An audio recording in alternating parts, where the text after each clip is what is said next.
വിദേശ പരാമർശത്തിൽ ബി.ജെ.പി. നേതാവായ പി.സി. ജോർജിനെതിരെ കേസ്. ഈരാറ്റുപേട്ട പോലീസാണ് കേസെടുത്തത്. ചാനൽ ചർച്ചയിലെ വിദ്വേഷ പരാമർശത്തിലാണ് നടപടി. യൂത്ത് ലീഗ് നൽകിയ പരാതിയിൽ മതസ്പർദ്ധ വളർത്തൽ, കലാപാഹ്വാനം തുടങ്ങി ജാമ്യമില്ലാ വകുപ്പുകൾ ചുമത്തിയാണ് കേസ്. ജോസി ബാബു വിവരങ്ങൾ നൽകും.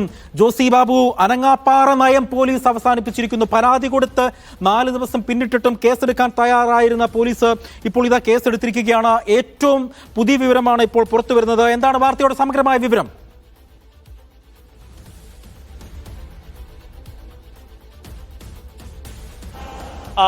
അജി സൂചിപ്പിച്ചതുപോലെ പോലീസിന്റെ അനങ്ങാപ്പാറ നയം ഒടുവിൽ അവസാനിപ്പിച്ചിരിക്കുന്നു. Police കേസെടുത്തിരിക്കുന്നു.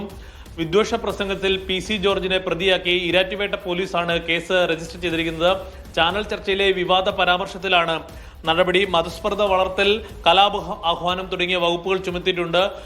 BNS 196, BNS 299, KP act 120O എന്നീ വകുപ്പുകൾ ചുമത്തിയാണ് ഇപ്പോൾ കേസെടുത്തിരിക്കുന്നത്. കലാപാഹ്വാനം, മതസ്പർദ്ധ വളർത്തൽ എന്നിവയ്ക്ക് പുറമെ സാമൂഹ്യ വിരുദ്ധ പ്രവർത്തനം അടക്കമുള്ള വകുപ്പുകൾ ചുമത്തിയാണ് കേസെടുത്തിരിക്കുന്നത്. ജാമ്യമില്ലാ വകുപ്പുകൾ ചുമത്തിയാണ് കേസെടുത്തിരിക്കുന്നതെന്നാണ് ഏറ്റവും ശ്രദ്ധേയമായ കാര്യം.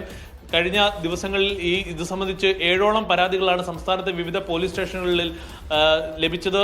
ആദ്യ പരാതി ഈരാറ്റുപേട്ട പോലീസ് സ്റ്റേഷനിലായിരുന്നു. ഈരാറ്റുപേട്ട മുനിസിപ്പൽ യൂത്ത് ലീഗ് കമ്മിറ്റിയായിരുന്നു ആദ്യ പരാതി നൽകിയത്. ആ പരാതിക്കാരനായ യൂത്ത് ലീഗ് മുനിസിപ്പൽ കമ്മിറ്റിയുടെ പ്രസിഡന്റ് യഹ്യ സലീം അടക്കമുള്ളവരെ ഇന്ന് വിളിച്ച് വീണ്ടും പോലീസ് വിശദമായ മൊഴി രേഖപ്പെടുത്തി. അതിനുശേഷമാണ് ഇപ്പോൾ FIR രജിസ്റ്റർ ചെയ്തിരിക്കുന്നത്. അജി,